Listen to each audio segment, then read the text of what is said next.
오늘 말씀은 마태복음 28장 18절에서 20절까지의 말씀입니다. 함께 합독하겠습니다. 예수께서 다가와서 그들에게 말씀하셨다. 나는 하늘과 땅의 모든 권세를 받았다.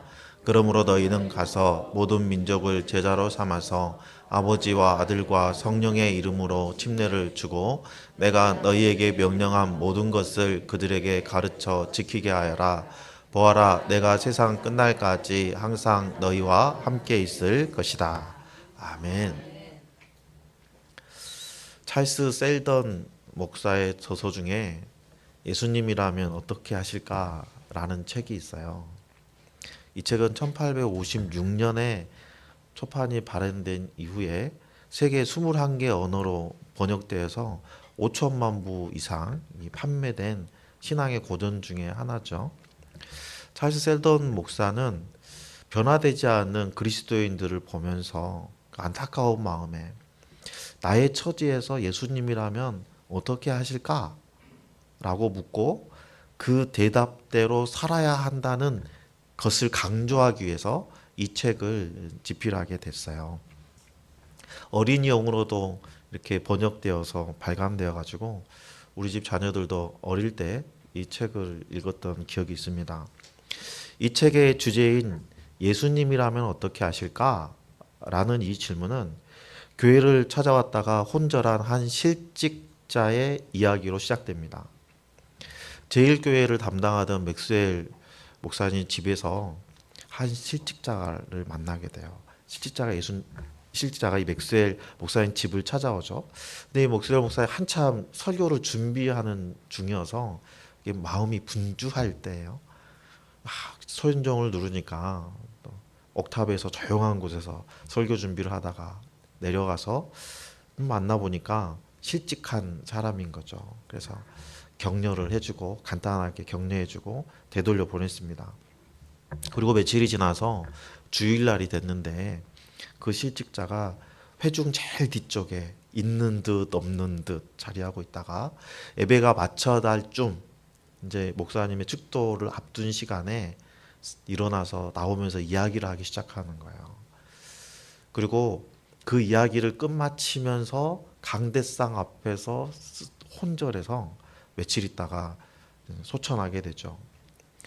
이 모습을 본 맥스웰 목사님은 굉장히 큰 충격을 받았어요. 그리고 이 실직자가 앞으로 걸어 나오면서 했던 그 말 중에 예수님이라면 어떻게 하셨을까?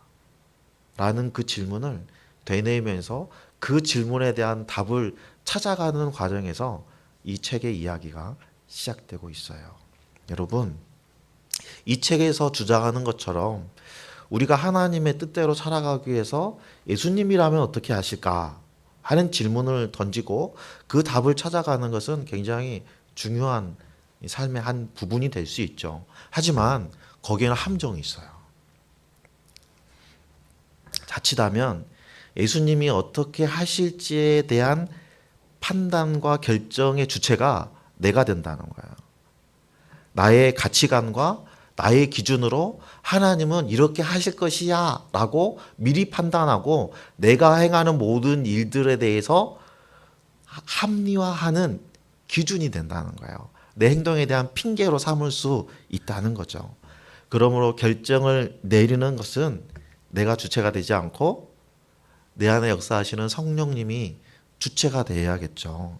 그렇게 하지 않으면 하나님께서 받으실 영광을 내가 가로채는 결과를 가져오게 되는 거예요.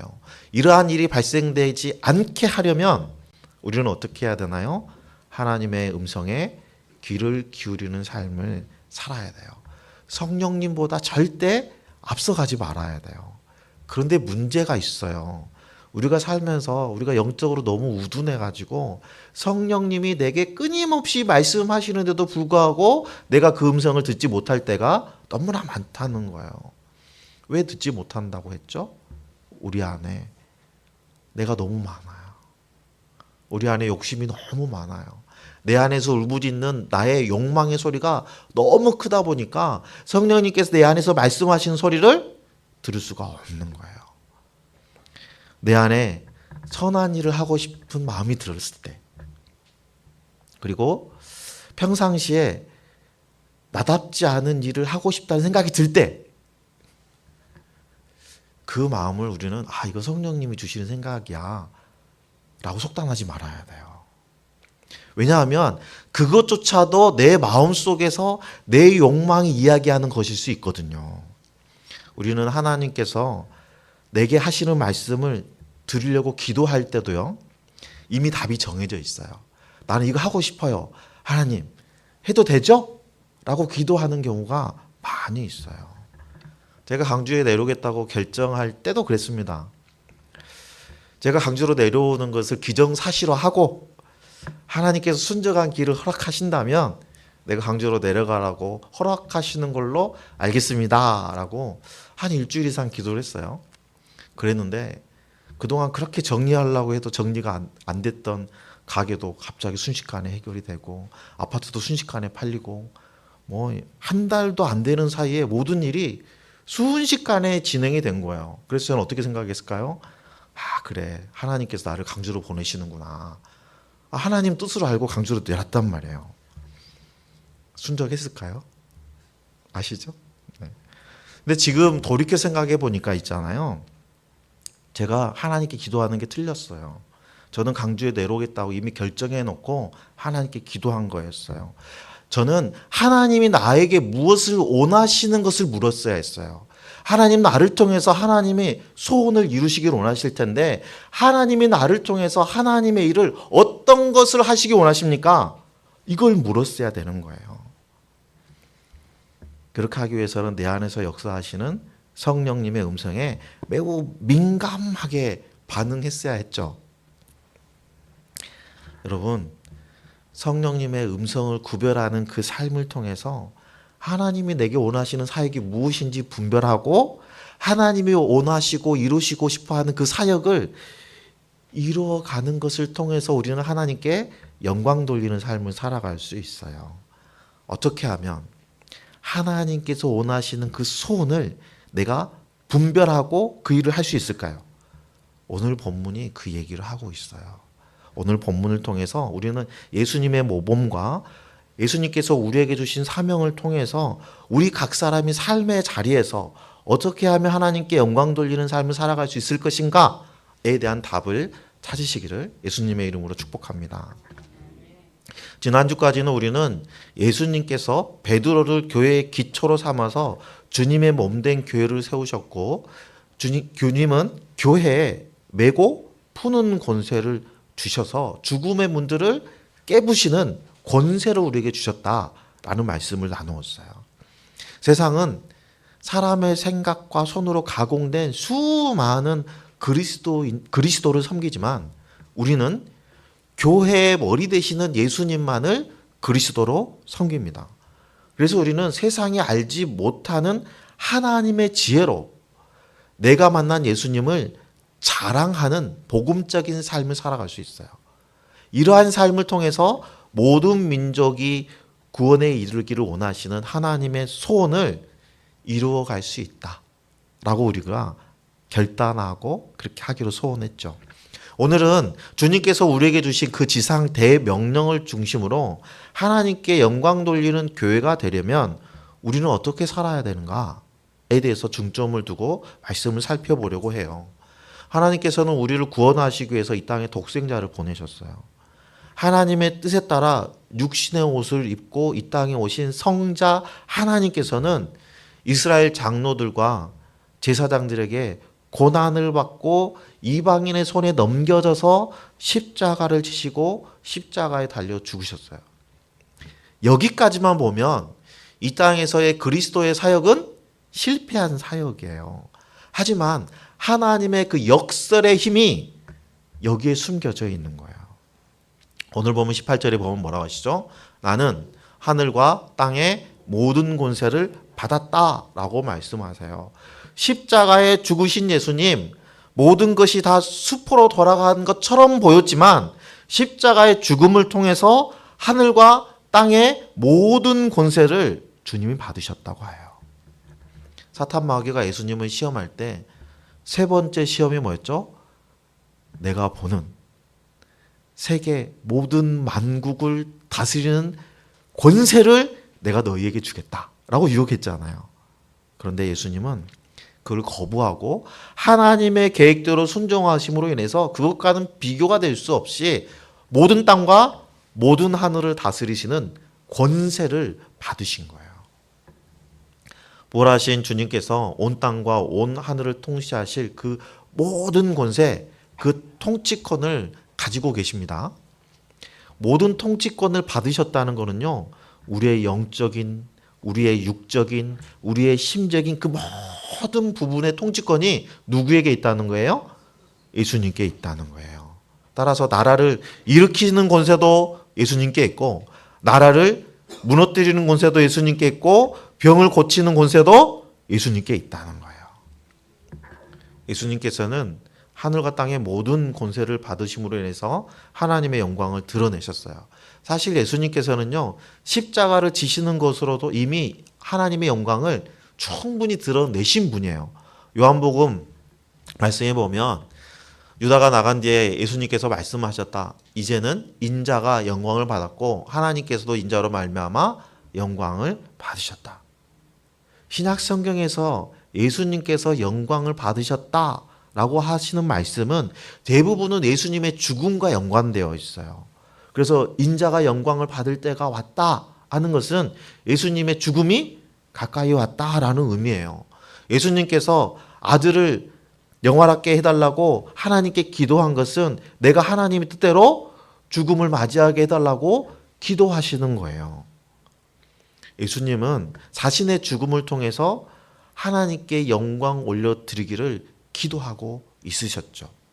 십자가에서의 죽음을 통해서 사람들에게 영생을 주시기로 하신 그 사역을 예수님이 완성할 수 있었기 때문이에요. 건강복음에서도요, 예수 그리스도의 영광에는 반드시 고난이 뒤따르고 있는 걸 볼 수 있어요. 사도 바울은 예수님께서 이 고난을 받으시는 것은 영광에 대한 보상이다. 뒤집어 얘기하면 예수님이 받으신 그 영광은 예수님이 당하시는 고난과 그 죽음에 대한 보상이다라는 개념으로 설명하고 있어요. 예수님이 받으시는 영광은 고난과 죽음을 통해서 얻어질 수 있다고 강조하는 거예요. 그런데 요한복음에서는요, 예수님의 영광이 아예 죽음과 고난으로 묘사하고 있어요. 죽음과 고난 자체가 예수님의 영광이라고 표현하는 거예요. 예수님이 죽기까지 순종하심으로 인해서 하나님의 영광을 드러내셨고 예수님 자신도 영광을 받으셨다라고 요한복음은 선포하고 있습니다. 그렇다면 영광 받다라는 말씀의 의미가 뭐죠? 영광을 받는다는 말씀은요, 하나님의 특성과 속성이 긍정적으로 알려지고 인식되고 평가되도록 한다라는 의미예요. 성경에서 영광이라고 표현하는 것은요, 하나님의 능력을 행하실 때 그 위엄이 가시적으로 드러나는 것을 의미해요. 그래서 우리가 하나님께 영광 돌린다 할 때는 나를 통해서 예수 그리스도가, 나를 통해서 하나님이 드러나게 되는 것이 영광 돌린다라는 의미라고 우리가 나누었죠. 그래서 하나님께서 영광 받는다, 하나님께 영광 돌린다 하는 것은 나의 삶과 나의 사역을 통해서 하나님의 능력과 하나님의 성품과 하나님의 위엄을 드러내는 것을 이야기하는 거예요. 그렇게 보면 사실 처음부터 예수님의 사역의 목표는 하나님 아버지를 영화롭게 하는 거였어요. 예수님의 사역을 통해서 하나님의 능력과 하나님의 성품과 하나님의 위엄을 충분히 드러내셨어요. 예수님은 이 땅에서 죽은 자를 살리시고 바다를 잠잠하게 하시고 눈먼 자의 눈을 뜨게 하시고 38년 동안 걷지 못했던 안진뱅이를 일으켜 주셨어요. 그걸 통해서 사람들은 무엇을 보았나요? 예수님을 통해서 하나님의 능력을 보았어요. 이러한 기적과 이적을 행할 때마다 사람들은 뭐라고 표현했죠? 하나님이 어찌하여서 이 사람에게 하나님의 능력을 주셨는가? 좀 지나면 또 뭐라고 고백합니까? 과연 그는 하나님의 아들이다 라고 고백하게 되는 거예요.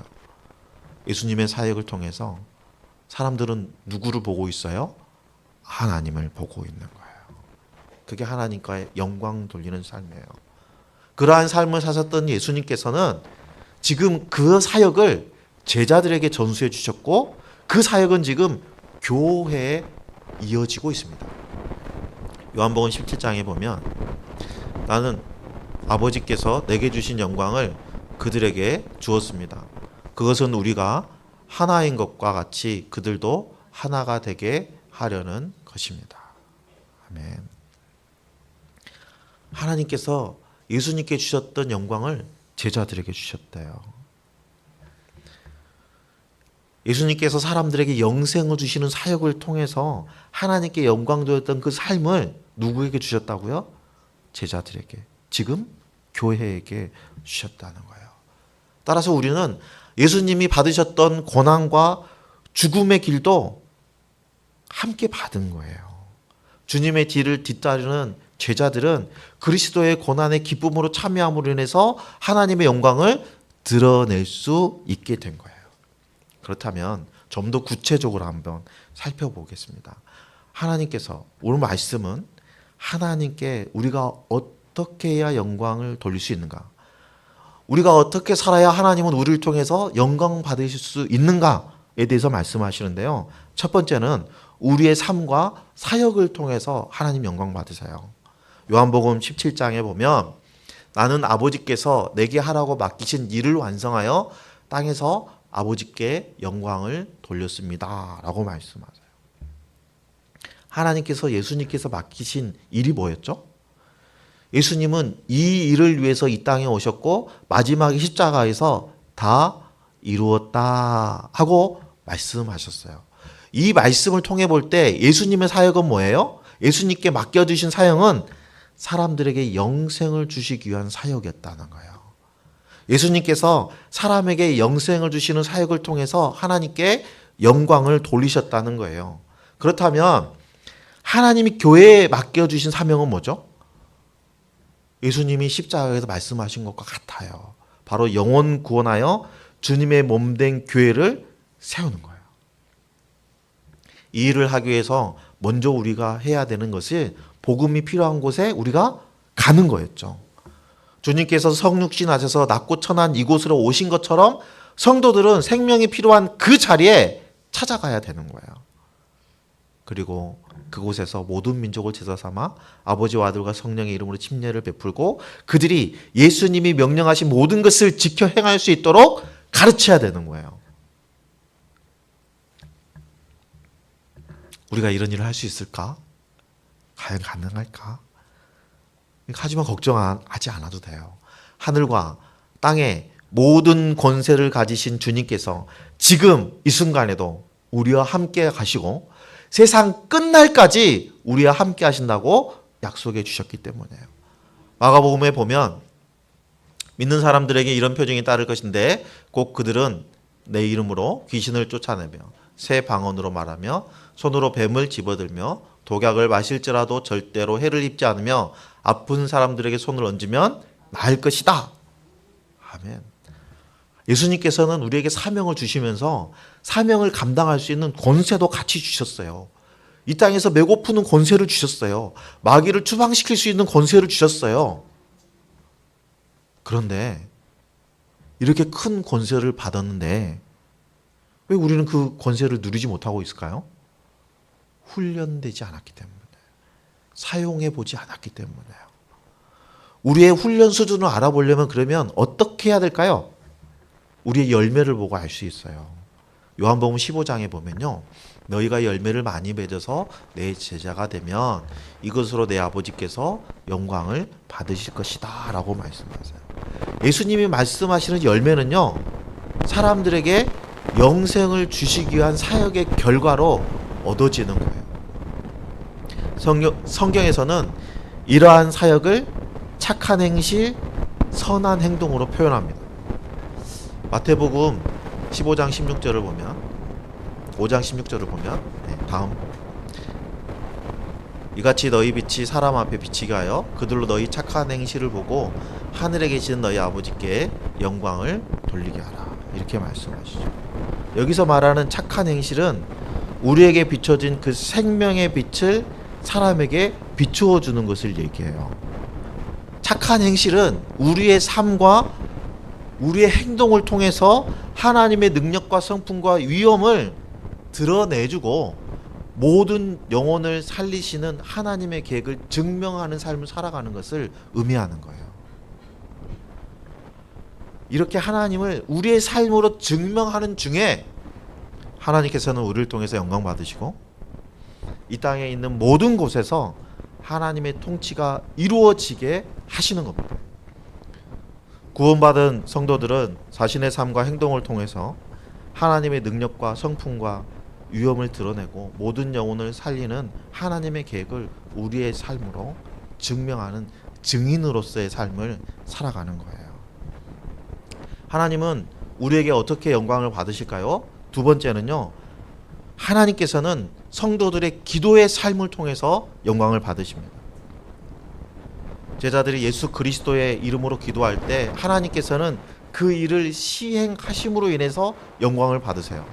요한복음 14장에 보면 너희가 내 이름으로 구하는 것은 내가 무엇이든지 다 이루어 주겠다. 이것은 아들로 말미암아 아버지께서 영광을 받으시게 하려는 것이다 라고 말씀하세요. 예수님의 이름으로 기도한다는 것은요, 예수님의 뜻에 따라 기도한다라는 뜻이죠. 다시 말하면 하나님의 영광을 구한다는 뜻이에요. 우리가 아버지와 아들과 성령의 이름으로 침례를 주는 과정에서도 기도하는 것은 필수적인 것이죠. 성도들이 직면하는 그 어려움 가운데 함께 복음을 위해 중보하고 기도할 때 하나님은 그 기도를 들으셔요. 그리고 어떻게 하신다고요? 반드시 응답해 주신대요. 지금도 살아 역사하시는 하나님이 영광을 드러내는 것은 우리의 기도에 응답하심으로 드러내신다는 거예요. 성도들은 그래서 나 자신을 영광을 위한 기도가 아니라 하나님의 영광을 위한 기도를 해야 돼요. 예를 들면요, 우리가 목장에서 목원들 각 사람을 위해서 중보기도 하잖아요. 당장 어려운 상황에 처해 있을 때 그 목원 한 사람 한 사람을 놓고 기도를 합니다. 그런데 다음 주에 그 기도했던 거 어떻게 됐어요? 라고 했더니 해결이 됐다는 거예요. 그러면 어떻게 반응하시죠? 아멘 할렐루야 하지 않으십니까? 네, 맞아요. 그 기도 응답이 된 걸 가지고 하나님께 우리부터 영광을 돌리고 우리의 기도를 들으시는 그 하나님이 지금도 살아 역사하신다는 것을 통해서 다른 사람들도 하나님께 영광 돌리는 삶을 살아가게 되는 거예요. 하나님께서 우리를 통해서 영광을 받으실 때 어떻게 받으신가? 세 번째는요, 우리가 행하는 목양을 통해서 하나님께서 영광을 받으세요.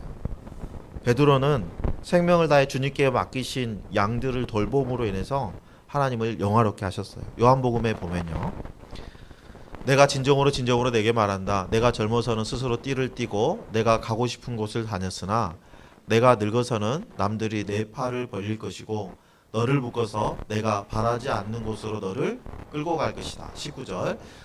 예수께서 이렇게 말씀하신 것은 베드로가 어떤 죽음으로 하나님께 영광 돌릴 것인가를 암시하신 것이다. 예수께서 이 말씀을 하시고 나서 베드로에게 나를 따르라 하고 말씀하셨다. 라고 말씀하셨습니다. 여러분, 예수님께서는 죽기까지 순종하셨잖아요. 예수님 베드로에게 나를 따르라 하는 건 어디로 따라오라는 거예요? 죽음의 자리로 따라오라는 거예요. 죽음의 자리로 왜 따라오라 하신 걸까요? 예수님께서는 죽기까지 순종하심으로 우리의 죄를 씻어주셨어요. 베드로는 죽기까지 뭘 하라는 거예요? 내가 나를 사랑하느냐? 3번이나 물으셨잖아요. 3번 다 뭐라고 하셨어요? 내 양을 치라. 베드로에게는 목양의 사명을 주신 거예요. 언제까지 목양하라고요? 죽기까지 목양하라는 거예요.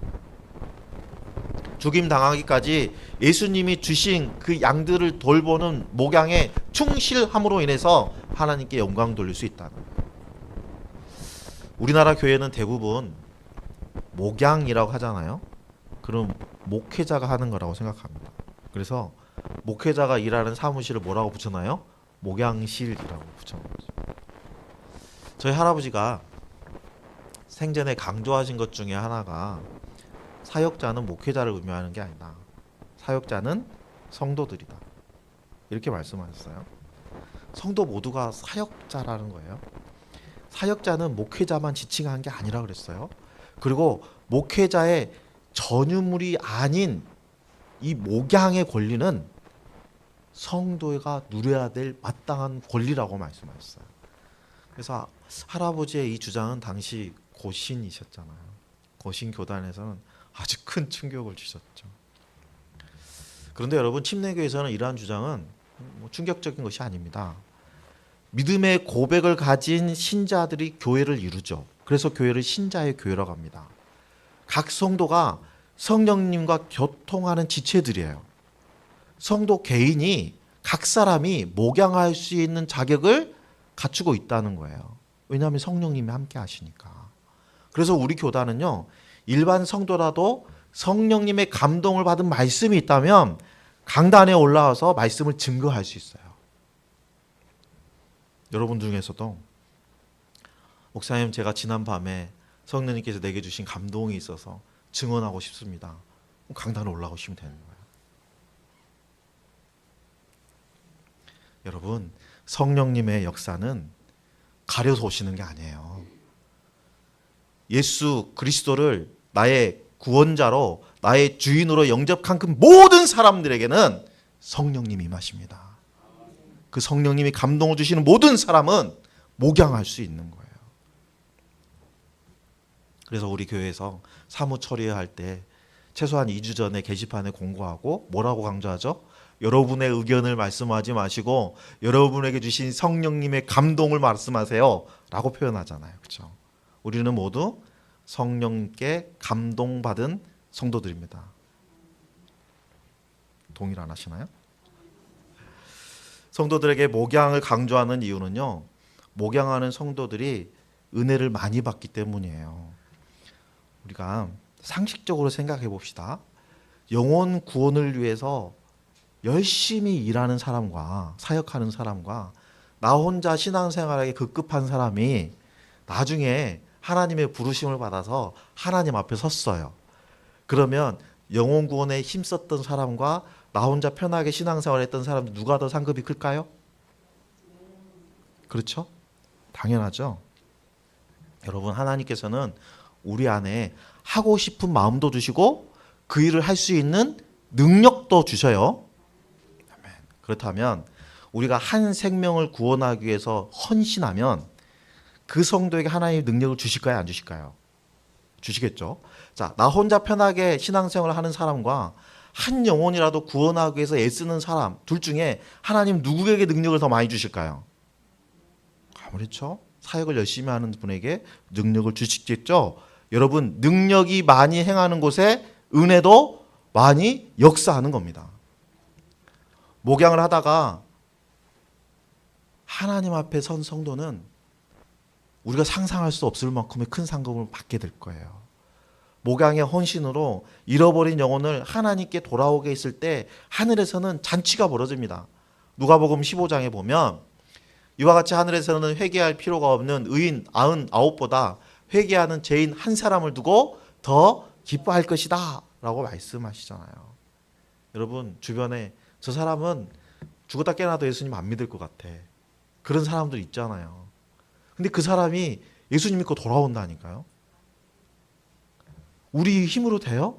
우리 힘으로는 안 돼요. 누가 역사하셔서요? 성령님이 역사하셔서요. 내가 섬기고 있는 그 지체가 도저히 변할 것 같지 않은 그 지체가 성령의 도우심으로 변화되면 그 기쁨이 누구에게 와요? 나에게 와요. 나에게. 그렇죠? 세상이 줄 수 없는 그 큰 기쁨을 한 영혼 변화시키는 걸 통해서 우리가 느끼게 되는 거예요. 목양할 때는요, 힘들어요. 어려워요. 고통이 밀려옵니다. 하지만 고통과 고난의 크기만큼 은혜도 큽니다. 저번에 우리가 주사랑 교회에서 목자 특강을 받았잖아요. 그때 최경환 목사님이 이런 얘기를 했어요. 그 교회 성도 한 사람이 있는데 사업을 하다가 홀딱 망해가지고 어쩔 수 없이 건설 현장에서 포크레인 기사 보조하는 역할을 했다고 그래요. 그러다가 너무너무 실망하고 시리에 빠져서 그냥 딱 삶을 정리하고 싶다가 그래도 목사님한테는 허락을 받고 싶었나 봐요. 그래서 담임 목사님은 찾아갔대. 목사님 힘들어 죽겠어요. 그만둬야 될까 봐요. 뭐 이런저런 얘기를 하는데 그때 목사님이 이런 얘기를 했다는 거예요. 그러면 내일부터 목자를 하라. 예, 이분이 깜짝 놀란 거예요. 아니 목사님, 제가 지금 사업도 망하고 지금 공사판에서 허덕거리다가 도저히 살 수가 없어가지고 제 삶을 마감하기 위해서 지금 목사님 찾아왔는데 목자를 하라고요? 목사님이 그러셨답니다. 아니 이래도 죽고 저래도 죽을 건데 이왕이면 목자 하다가 죽으면 하늘에서 상급이라도 클 거 아니요. 이분이 충격을 받고 집에 돌아갔어요. 일주일 뒤에 목사님한테 네, 하겠습니다. 그런데 목장 모집할 집이 없어요. 괜찮다. 사택을 빌려주겠다. 이제 3주 뒤에 목장 모임을 시작하기로 했는데 1주 전에 집이 생겼어요. 목장 모임을 할 수 있는 집이 생겼어요. 그리고 이 성도가 3년 만에 직원이 30여 명이나 되는 사업체 사장이 됐어요. 여러분, 이 목자가 그 길고 어두운 터널을 지날 수 있었던 비결은요, 먼저 하나님의 나라와 하나님의 의를 구하는 삶을 살았기 때문이에요. 그러한 마음으로 목자로 헌신했기 때문이에요.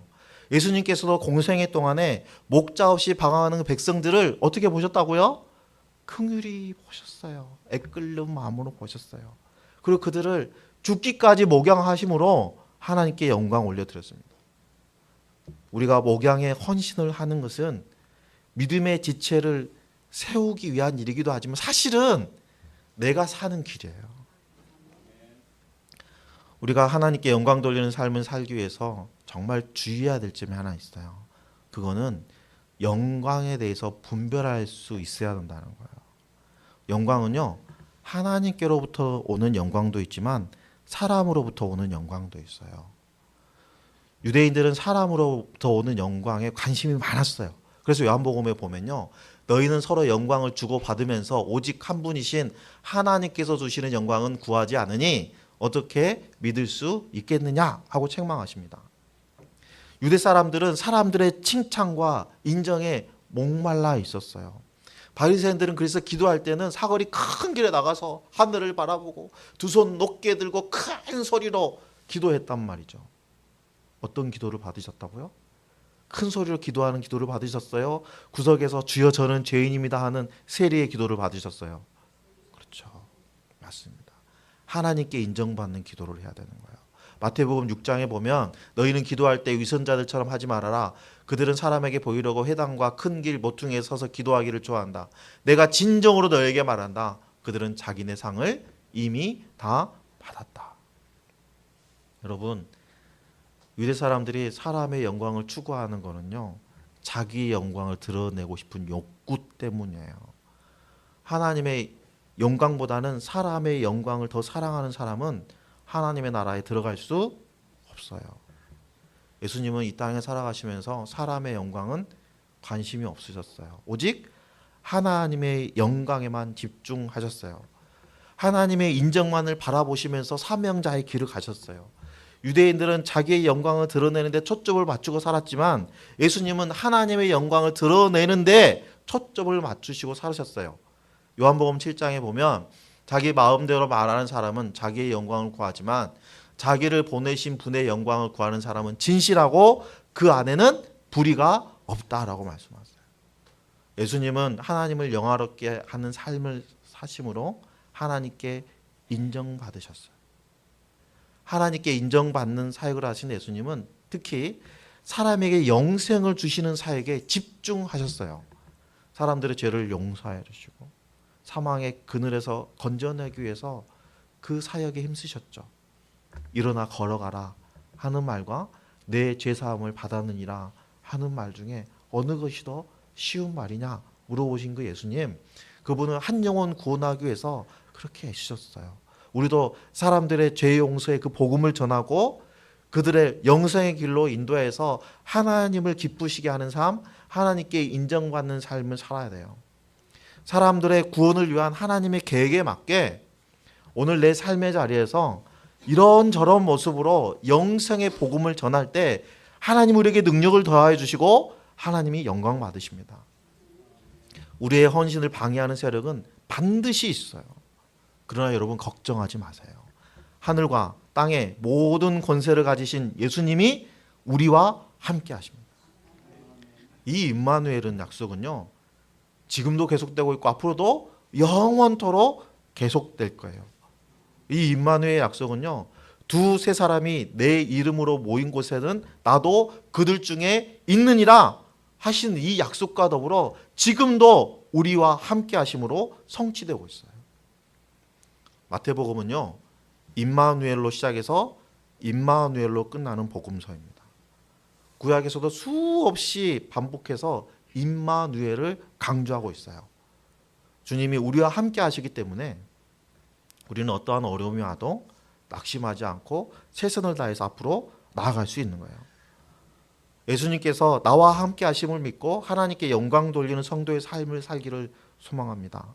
우리 교회가 삶과 사역과 기도를 통해서 한 영혼을 구원의 제자로 세우는 그러한 목양의 삶을 살아가기를 소망합니다. 주님은 우리에게 모든 민족이 주님의 제자가 되게 하라는 사명을 주셨어요. 우리가 먼저 주님의 제자가 돼야 됩니다. 다른 사람을 인도해서 주님의 제자로 세우기 위해서는 나부터 하나님 앞에 바로 서야 되는 거예요. 교회는 삶과 사역을 통해서 예수님의 능력과 성품과 위엄을 드러내는 사람들의 모임이에요. 우리에게 주신 사역을 통해서, 기도를 통해서, 목양을 통해서 우리는 주님의 몸된 교회를 세우고 이 땅에 하나님의 통치가 확장되도록 할 수 있는 거예요. 이러한 영광에 참여할 수 있기 위해서 우리가 할 수 있는 최고의 방법은 영혼 구원하는 사명을 감당하는 거예요. 하늘과 땅의 모든 권세를 가지신 예수님께서 우리가 세상 살아가는 모든 날 동안 하루도 빠짐없이 우리와 함께 하신다고 약속하십니다. 성도들은 사람에게 영광 받으려는 그 욕심을 내려놓고 하나님께 인정받고 하나님께 영광 돌리는 삶을 살아야 돼요. 2025년 주님이 주신 사역과 기도와 그리고 목양의 삶을 통해서 하나님께 영광 돌리기에 부족함이 없는 빛골교회 성도 여러분들 다 되시기를 예수님의 이름으로 축원합니다.